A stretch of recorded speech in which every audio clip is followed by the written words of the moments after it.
Aksi unjuk rasa Serikat Buruh kembali digelar di sejumlah kota besar tanah air. Buruh menuntut kenaikan upah minimum provinsi tahun 2022. Untuk mengetahui informasi terkini, sudah ada koresponden CNN Indonesia, Desi Aritonang di depan Patung Kuda.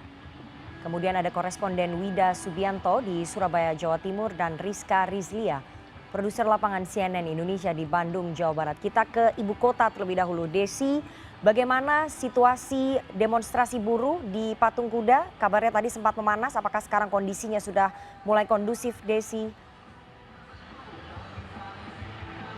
Iya, Rifana, betul sekali kalau tadi sempat memanas karena mereka merespon dan memberikan kekecewaannya, menyatakan kekecewaannya terhadap respon Presiden Joko Widodo terhadap hasil putusan MK terkait Undang-Undang Cipta Kerja yang menyatakan bahwa undang-undang atau pasal-pasal di dalamnya masih tetap berlaku dan memberikan jaminan kepada investasi tetap kondusif di tanah air.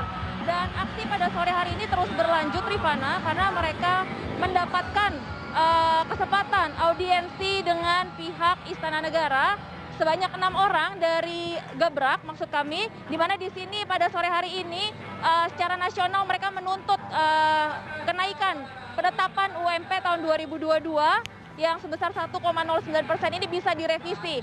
Pada sore hari ini mereka masih duduk menunggu karena dari pihak Gebrak ataupun dari beberapa elemen buruh dan beberapa serikat pekerja dan juga mahasiswa masih menunggu hasil dari audiensi yang dilakukan antara mereka dengan pihak Istana Negara. Kalau tadi di KSPI untuk Perda DKI Jakarta itu sudah mendapatkan angin segar, yaitu di mana Gubernur DKI Anies Baswedan yang telah menemui, maksud kami, aksi massa yang tadi berlangsung pada pukul 1 siang tadi dan memberikan arahannya bahwa sebenarnya kenaikan 0,8% dari UMP 2022 itu sangatlah kecil dan tidak memberikan rasa keadilan bagi para kaum buruh. Bahwa dirinya sudah menyurati Menteri Tenaga Kerja RI yaitu Ida Fauzia bahwa perhitungan dari UMP tahun 2022 itu harus direvisi dan memberikan keadilan baik kepada para pengusaha tapi juga kepada para pekerja. Dan setelah KSPI melakukan demonstrasi di depan Balai Kota tadi siang, mereka bergabung bersama sejumlah elemen buruh lainnya di depan Patung Kuda ini dan masih menuntut hal yang serupa, yaitu jika secara keseluruhan mendesak Presiden Joko Widodo untuk menerbitkan Kepres upah layak nasional tahun 2022 dengan kenaikan 10% sampai 15%. Di mana perhitungan pengupahan formulasinya itu seharusnya kembali ke Undang-Undang Ketenagakerjaan nomor 13 tahun 2003 atau PP nomor 15 tahun PP 78 tahun 2015 maksud kami, atau tidak menggunakan perhitungan dari Undang-Undang Cipta Kerja melalui PP 36 tahun 2021. Dan juga mereka menuntut tolak penghapusan upah sektoral dan memberlakukan kembali 79 undang-undang yang telah dihapus dan atau diubah melalui Omnibus Law Cipta Kerja. Hingga saat ini masih terus berlangsung, hingga pukul 4:30 sore ini masih terus berlangsung orasi-orasi dari berbagai elemen dan demonstrasi dilaksanakan secara tertib dan juga tidak ada kemacetan di sekitar Medan Merdeka Barat ini, Rifana. Dari Jakarta kita beralih ke Surabaya. Wida Subianto, apa langkah buruh jika nanti tuntutan mereka tidak dipenuhi? Apakah mereka akan melakukan mogok nasional, Wida? Sebelum mogok nasional, Rifana, ini benar-benar Surabaya dipenuhi oleh buruh yang menyampaikan aspirasinya. Terhitung pada hari ini sebenarnya data resminya ini ada sekitar 25.000 buruh yang tidak hanya berasal dari Surabaya dan juga ring satunya ada Sidoarjo, Gresik, Mojokerto, Pasuruan, namun juga berbagai daerah kabupaten kota yang ada di Jawa Timur sampai di ujung paling timur misalnya Banyuwangi ataupun ujung paling barat ini misalnya dari Trenggalek.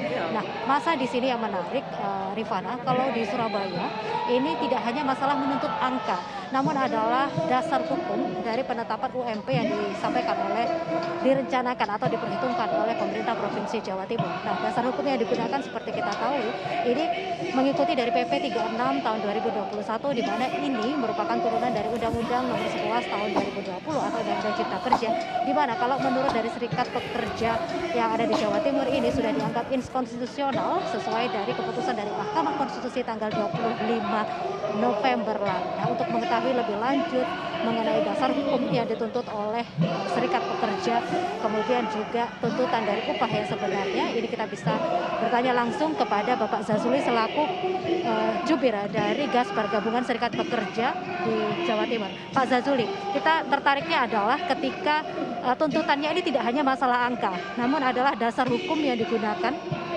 yakni mengenai keputusan dari MK tanggal 25 November kemarin yang menyatakan bahwa Undang-Undang Nomor 11 Tahun 2020 atau Cipta Kerja ini inkonstitusional, dan ini tentunya mempengaruhi dari penetapan upah yang ada di Provinsi Jawa Timur. Ini tuntutannya dari Gaspar sendiri bagaimana, Mas? Ya, hari ini kita merespon adanya putusan Mahkamah Konstitusi yang 2 hari yang lalu telah diputuskan dengan jelas dan tegas, yang menyatakan bahwasannya pembuatan Undang-Undang Cipta Kerja ini adalah inkonstitusional. Artinya undang-undang ini cacat prosedural, cacat formil, sehingga konsekuensinya adalah undang-undang itu tidak bisa dijalankan. Dan kita ingatkan kepada pemerintah, negara kita adalah negara hukum. Siapapun, apakah itu rakyat atau pemerintah, semuanya harus tunduk dan patuh kepada hukum. Termasuk presiden pun, kami ingatkan seperti itu. Maka dari itu kami berharap pemerintah harusnya malu dengan adanya putusan Mahkamah Konstitusi. Harusnya mereka menyampaikan kepada masyarakat bahwasanya minta maaf yang besar-besarnya atas kecerobohannya, atas keamburadulannya dalam membuat undang-undang ini. Ini kan putusannya baru akan disampaikan besok ya Mas, 30 November 2021. Namun sejauh ini komunikasi dengan pemerintah Provinsi Jawa Timur mengenai putusan dari UMP ini bagaimana Mas? Iya, kita sudah 2 kali ketemu dengan Ibu Gubernur Jawa Timur, yang pada prinsipnya dalam pertemuan itu memang beliau mau sih menginginkan adanya peraturan pemerintah nomor 36 sebagai rujukan untuk penetapan UMK. Namun setelah adanya putusan MK ini, saya berharap Gubernur Jawa Timur juga tunduk dan patuh kepada putusan Mahkamah Konstitusi, yaitu tidak menggunakan lagi PP 36 sebagai landasan untuk menetapkan UMK. Karena apa? PP 36 ini adalah salah satu aturan turunan yang dikeluarkan oleh Undang-Undang 11 tahun 2020 tentang Cipta Kerja.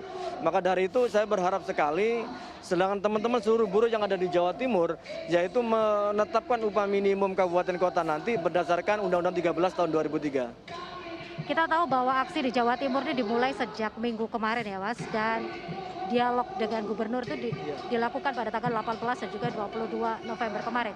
Itu beberapa hari sebelum MK memutuskan. Namun hari ini saya mengetahui perwakilan buruh ini melakukan dialog dengan Dinas Tenaga Kerja Provinsi Jawa Timur. Hasilnya seperti apa Mas, gambarannya?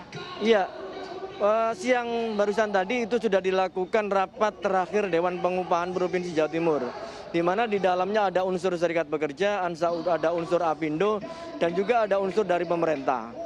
Kami sangat menyayangkan sekali dari pemerintah sikapnya tetap, yaitu menggunakan PP 36 tahun 2021 sebagai formula untuk menentukan penetapan upah minimum. Inilah yang kami sesalkan sekali lagi ya. Kenapa pemerintah tidak patuh terhadap hukum? Sudah jelas-jelas Mahkamah Konstitusi itu menyatakan undang-undang ini cacat ya. Terlepas 2 tahun itu mau diperbarui, artinya undang-undang itu selama proses pembaruan tidak layak untuk diterapkan. Itulah kita sayangkan kepada pemerintah, kenapa sangat kaku sekali dalam menyikapi aturan ini.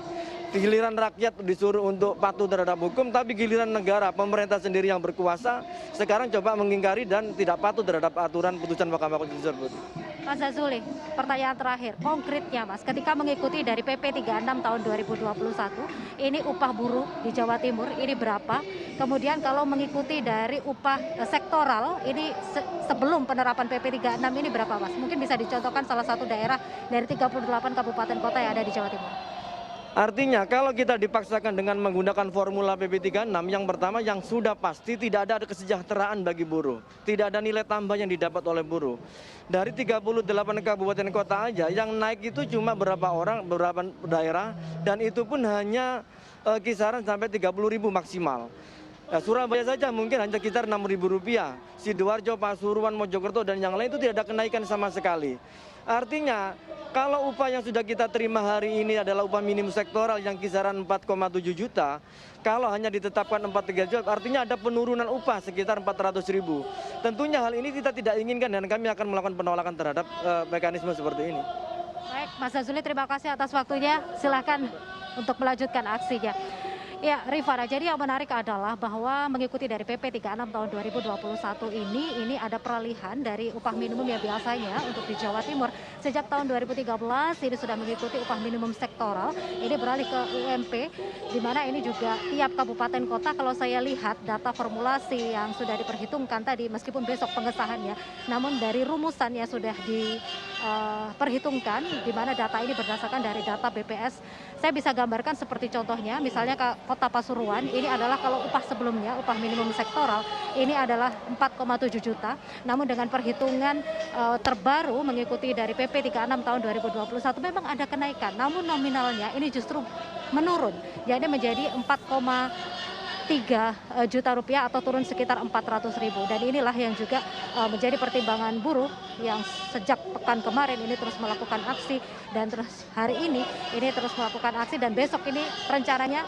adalah puncaknya aksi untuk di Jawa Timur. Sekali lagi adalah karena memang untuk di Jawa Timur ini kemungkinan keputusannya ini adalah esok tanggal 30 November 2021. Dan yang terpenting adalah kalau seperti yang disampaikan buruh adalah bukan masalah angka, namun adalah dasar hukum yang digunakan dari pemerintah dalam menetapkan upah yang sekali lagi ini adalah bersifat sensitif seperti yang disampaikan keputusan oleh Mahkamah Konstitusi yang dinyatakan bahwa mengikuti dari Undang-Undang Nomor 11 Tahun 2020 ini dinyatakan inkonstitusional, namun digunakan panduan untuk menentukan upah buruh saat ini. Baik. Kembali ke studio, Rifana. Baik, dari Surabaya kita beralih ke Bandung. Kalau di Jakarta dan di Jawa Timur ada perwakilan buruh yang bertemu dengan perwakilan dari Pemprov, apakah kemudian di Jawa Barat, Pemprov Jawa Barat menemui perwakilan buruh untuk bernegosiasi soal UMP ini, Rizka? Ya, selamat sore Rifana. Dapat saya informasikan hingga hampir pukul 17 sore ini belum ada perwakilan pemerintah Provinsi Jawa Barat yang menemui perwakilan para buruh ataupun sebaliknya. Jadi para buruh juga belum diizinkan untuk masuk ke Gedung Sate untuk melakukan audiensi bersama dengan pemerintah Provinsi Jawa Barat. Dan hingga pukul 5 sore ini dapat saya informasikan bahwa kondisi saat ini sedang hujan. Tapi para buruh ini juga tetap bersemangat untuk melakukan aksi unjuk rasanya terkait menuntut Gubernur Jawa Barat Ridwan Kamil untuk menetapkan upah minimum kabupaten kota sesuai dengan rekomendasi dari Bupati dan Wali Kota. Dapat saya informasikan, Rifana, sekitar 15 menit yang lalu, bagian pagar depan Gedung Sate di sebelah kiri saya ini sempat coba untuk masuk oleh para buruh. Jadi tadi para buruh sempat mendorong-dorong pagar, bahkan pagarnya juga sempat rusak dan sempat masuk ke area halaman depan Gedung Sate. Namun keberadaan para buruh yang mulai masuk ini dipukul mundur kembali oleh petugas gabungan yang memang sudah disiagakan. Dapat saya informasikan juga, Rifana, bahwa pengunjuk rasa ini yaitu ada sekitar 500 personel gabungan, dan yang mana ini juga mereka sudah mengantisipasi akan adanya eskalasi meningkat dari para buruh, yaitu dengan menyiapkan tim. Namun sampai saat ini, sampai hampir pukul 17 belum ada pemerintah Provinsi Jawa Barat yang menemui para buruh. Padahal para buruh sudah melakukan aksi demo atau aksi unjuk rasa sejak pukul 12 siang tadi, yang sebelumnya pada pukul 9 ini sudah melakukan sudah kumpul terlebih dahulu di Monumen Perjuangan yang jaraknya sekitar 2 km dari Bandung, yang kemudian juga mereka melakukan long march ke sini dan tiba di pukul 12 siang tadi. Rifana. Ya, terima kasih produser lapangan CNN Indonesia Rizka Rizlia melaporkan langsung dari Bandung, Jawa Barat, dan sebelumnya ada koresponden CNN Indonesia Desi Aritonang dan juga Wida Subianto dari Surabaya, Jawa Timur. Selamat bertugas kembali, teman-teman.